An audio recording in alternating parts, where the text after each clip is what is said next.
কিন্তু সাথে সাথে এই রবিরবাজার ঐতিহ্যবাহী রবিবাজারের যে ধরনের আপনার নিরাপত্তার ব্যবস্থা, সেই নিরাপত্তার ব্যবস্থা কিন্তু দিনে দিনে অবনতির দিকে যাচ্ছে। তো আমি এটা একটা উদ্বিগ্নের বিষয়, এবং যাদের বিশেষ করে আমাদের ইয়ের রিমি যে মোবাইলের কিছুদিন আগে ইলেকট্রনিক্সের এই যে 2 দিন আগে তার যে এখানে রুবেলে চুরি হয়েছে সেটা, এবং এর আগেও আমাদের অন্য অন্য ব্যবসায়ীদের এখানে দোকানে চুরি হয়েছে। সেই চুরিগুলো যাদের চুরি হয়েছে, যাদের ক্ষতি হয়েছে, যারা পুঁজি হারিয়ে ফেলেছেন, তাদেরকে আমরা সমবেদনা জানা ছাড়া আর কিছু বলার নাই। কারণ যার যায় সেই বুঝে যে একটা ব্যবসা প্রতিষ্ঠা করতে গিয়ে আপনার তাকে সমস্ত ধার করে হয়তো বা লোন নিয়ে সে ব্যবসা প্রতিষ্ঠান দাঁড় করায়, আর এক এক রাত্রে কিছু অবহেলার কারণে আমাদের সেই ব্যবসা যদি মাটির সাথে মিশে যায়, তো আবার সে ব্যবসা প্রতিষ্ঠান দাঁড় করানো খুবই কঠিন। এটা সারা জীবনে হয়তো সম্ভব হয় না অনেকের ক্ষেত্রে। খুবই দুঃখজনক ঘটনা। তো আমরা এখানে, আমি বক্তব্য দীর্ঘায়িত করবো না, অনেক ব্যবসায়ীদের সম্মানিত ব্যবসায়ীরা তাদের মূল্যবান বক্তব্য রেখেছেন। এখানে আমাদের রবিরবাজার ব্যবসায়ী কল্যাণ সমিতির সাবেক সাধারণ সম্পাদক এবং আমাদের এই ইউপির 3 নম্বর ওয়ার্ডের সম্মানিত ইউপি সদস্য মাসুদ রানা আব্বাস তার অভিজ্ঞতার আলোকে বক্তব্য রেখেছেন। অনেক নওয়াব আলী নকী খান সাহেব সাবেক চেয়ারম্যান হিসেবে এখানে তার যে দীর্ঘ অভিজ্ঞতার আলোকে তিনি কিছু পরামর্শ দিয়েছেন। নওয়াব আলী ওয়াজিদ খান সাহেব একটা পরামর্শ দিয়েছেন।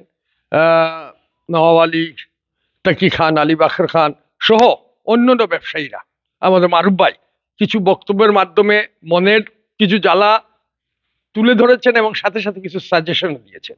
তো আমরা যে জিনিসটা দেখতে হবে, আমাদেরকে জানতে হবে যে আমাদের এই যে রবিরবাজার ব্যবসায়ী কল্যাণ সমিতির, আমি এই সম্বন্ধে আমি বলবো যে রবিরবাজার ব্যবসায়ী সমিতি প্রথম যখন প্রতিষ্ঠা হয়, নওয়াব আলী নকী খান চেয়ারম্যান থাকাকালীন অবস্থায় উনার উদ্যোগেই এই ব্যবসায়ী সমিতিটি গণতান্ত্রিকভাবে ব্যবসায়ীদের ভোটে প্রথম নির্বাচিত হয়। এর পূর্বে আমরা যতটুকু জানি যে এই রবিরবাজার ব্যবসায়ী বসে একটা কমিটি হয়ে যেত, দীর্ঘদিন কমিটি চলতো। আমাদের চুরি মিয়া সাহেব ছিলেন এই কমিটি নিয়ে, অনেক সময় এইভাবে চলতো। কিন্তু গণতান্ত্রিকভাবে এই ব্যবসায়ীদের মতামত নিয়ে ভোটের মাধ্যমে সর্বপ্রথম নওয়াব আলী নকী খান সাহেবের যখন চেয়ারম্যান ছিলেন তখন এই পদক্ষেপটা গ্রহণ করেন এবং নির্বাচিত কমিটি গঠিত হয়। পরে বিভিন্ন যখন প্রথম নির্বাচন আমার যতটুকু মনে পড়ে, আমি তখন সংসদ সদস্য, এবং আমরা দেখেছি যে প্রথম একটা ছিল যে ভিটার মালিকরাও কিন্তু ভোটার ছিলেন। পরবর্তীতে এটা সংশোধন করে শুধু ব্যবসায়ীদেরকে আনা হয়েছে। কিন্তু আমরা যে রবিরবাজার ব্যবসায়ীরা কাকে ভোট দেবেন, কাকে নির্বাচিত করেছেন, আমরা তার প্রতি কোনো অসম্মান দেখাবো না, আমরা সম্মান দেখাবো। কারণ গণতান্ত্রিকভাবে একজন নির্বাচিত হলে কে হলেন, কে না হলেন, কার যোগ্যতা কি, সেটা আমরা বলবো না। আমার সর্বপ্রথম যে প্রস্তাব, প্রথম থেকে যেটা আমি দেখে আসছি, যে একজন চেয়ারম্যান সাহেবের মেয়াদের সাথে দেখা যায় যে একটা আমাদের বাজার কমিটির মেয়াদ আমরা দেখি যে একজন চেয়ারম্যান সাহেব চলে যান, তার মেয়াদ শেষ হয়ে যায়, পরবর্তীতে আরেকজন চেয়ারম্যান সাহেব এসে উদ্যোগ গ্রহণ করতে করতে 2 বছর চলে যায়, তারপরে একটা এই কমিটি আবার নির্বাচনের ব্যবস্থা করা হয়। সেই দিক থেকে আমাদেরকে দৃষ্টি দিতে হবে যে এই নির্বাচন আমরা যতটুকু জানি, প্রত্যেক জায়গায় জানি বাৎসরিক হয়, বা বাৎসরিক না হোক 2 বছরের হোক, এর তো বেশি হতে পারে না। কিন্তু দেখা যায় যে এর ফলে হয় কি, নেতৃত্বের কিছু শূন্যতা সৃষ্টি হয়, এবং কিছুটা হয় আপনার যে প্রথম দেখবেন আমাদের ড্রেনের সমস্ত কাদা রাস্তায় থাকে প্রথম নির্বাচিত হওয়ার পর। এটা আমরা দেখে আসছি প্রত্যেক কমিটিতে খুব অ্যাক্টিভ। তারপরে দেখা যায় বিচার বৈঠকও খুব বেশি হয়, পরবর্তীতে আস্তে আস্তে আস্তে আস্তে নিস্তেজ হয়ে যায়। কারণ স্বাভাবিকভাবে তার তো কোনো অনির্দিষ্ট কালের জন্য কিছু চলতে পারে না। সরকারও তার একটা মেয়াদ থাকে 5 বছর, প্রথম দিকে দেখবেন যে কাজ হয়, শেষের দিকে হয় না, আর দীর্ঘদিন হয়ে গেলে সেটা স্বৈরাচার হয়ে যায়, সেটা একনায়ক হয়ে যায়। এটাই বাস্তবতা। কিন্তু আমাদের এই ক্ষেত্রে দেখা গেছে যে দুঃখজনক হলেও সত্য, এইবার যে ভোটটা হলো, এইবার যে গত যে টার্মে হলো, আমার মনে হয় কত বছর চলে গেছে, হ্যাঁ বর্তমানটা কয় বছরে, প্রায় 3 বছর। এটা তো আমি মনে করি যে মেয়াদ উত্তীর্ণ। তো ঠিক আছে, এদিকে গেল। আরেকটা দিয়ে হলো যে এই কমিটি নির্বাচিত হওয়ার পরে আমরা কিছুদিন বোধহয় আমার মনে হয় অফিস একটা তাদের মধ্যে একটা অন্তর্দ্বন্দ্ব ছিল, যেটা নিয়ে আমরা বসে আমরা শেষ করে দিলাম। সেক্রেটারি সাহেব এর সাথে সভাপতির দ্বন্দ্ব, এই একটা দ্বন্দ্ব ছিল প্রথম থেকে। এটা সুষ্ঠুভাবে পরিচালিত হয় না, এটা বাস্তবতা। এবং সাথে সাথে আমরা পরে দেখলাম যে সেক্রেটারি সাহেব তার ব্যক্তিগত কারণে তিনি চলে আসলেন। জয়েন্ট সেক্রেটারি যিনি, রাজনৈতিক কারণে তিনি এখন রবিবাজারে আসতে পারেন না, এটাও একটা বাস্তবতা। এবং সভাপতি সাহেব আছেন, সহসভাপতি আছেন, কিন্তু সেই কার্যকারিতা, সেই যেমন ওয়ার্ড মেম্বার যারা ছিলেন তাদের মধ্যে সেই উদ্দীপনা আমরা দেখি না। যেমন আমার আলাউদ্দিন এখানে একমাত্র প্রতিনিধি আছেন, উনাকে আমরা যেটা দেখি, প্রথম যে উদ্যোগ ছিল উনার, যে সে উদ্যোগ নাই উনার। তো এই যে একটা সামান্যহীনতা তাদের মধ্যে আছে, এটা একটা কারণ বলে মনে করি।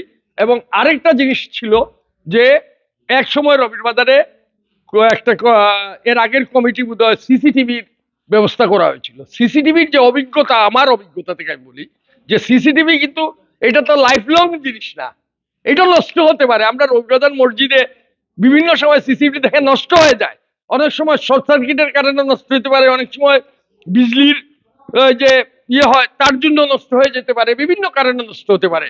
এইটা তো আর পরে আর মেরামত হয় না, ধীরে ধীরে। সিসিটিভি আছে, আমার বাড়িতে এরকম আছে, সিসিটিভি ক্যামেরা লাগানো আছে, সিসিটিভি নাই। তো এইভাবে তো চলতে পারে। এটা লক্ষ লক্ষ, অনেকে কোটি টাকার ইনভেস্টমেন্ট আছে দোকানে, তার ইনভেস্টমেন্টকে তো আমরা করতে পারি না, মানে অবহেলা দেখা যায় না। যার ফলে হলো কি যে আপনার এইখানে এই রবিবাজারে আমরা যারা কে কোন দল করে এটা বড় কথা নয়, সবচেয়ে বড় পরিচয় হলো ব্যবসায়ী। এবং আমাদের এলাকার একটা হলো যে আমরা সকলে মিলে কিন্তু এই এলাকার বাসিন্দার প্রথম পরিচয়। তারপরে পরিচয় হচ্ছে যে আমরা কে কোন দল করব, এটা অন্য জিনিস। তো ব্যবসায়ীদের পরিচয় তো দলীয় পরিচয় নয়, এটা হবে ব্যবসায়ী, তার ব্যবসায়ী, সে কোন ধর্মের, কোন বর্ণের, কোন দলের, এটা নয়। আপনারা সকলে ব্যবসায়ী, এই পরিচয়ের ভিত্তিতে এই রবিবাজার পরিচালিত হবে। এখানে আপনার আরেকটা জিনিস আছে, স্বাভাবিকভাবে আমরা যদি এখন বলি, যেমন মঞ্জুর দোকান চুরি হলো কতদিন আগে, 2 বছর হয়ে গেছে, তার এখানে ইএমআই পর্যন্ত দেওয়া হলো, কিন্তু তৎকালীন অনেক করে কিন্তু এখন পর্যন্ত খুঁজে পাওয়া যায় না। এটা প্রথম তো নয় যে সরকারের পরিবর্তন হয়েছে, আইন শৃঙ্খলা অবনতি করছে, এটাও নয়।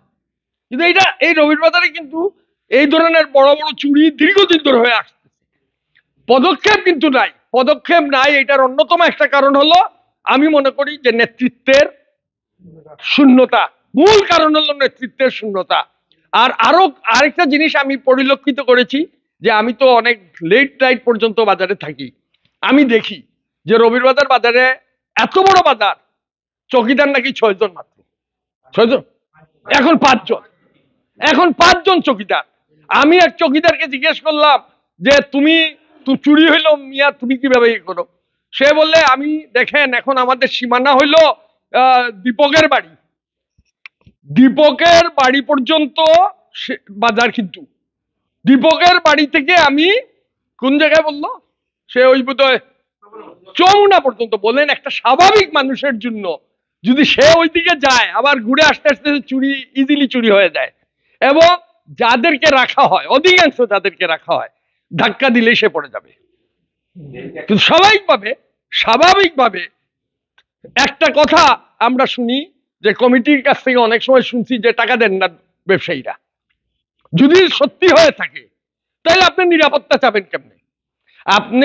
আপনারা যদি ব্যবসা কমিটিকে যদি চাঁদা দেন না সঠিকভাবে, তাইলে আপনি নিরাপত্তাও তো চাইতে পারেন না বাস্তবতা। এবং আরেকটা জিনিস, সারা কুলাউড়া মিলে হলো কত কিলোমিটার?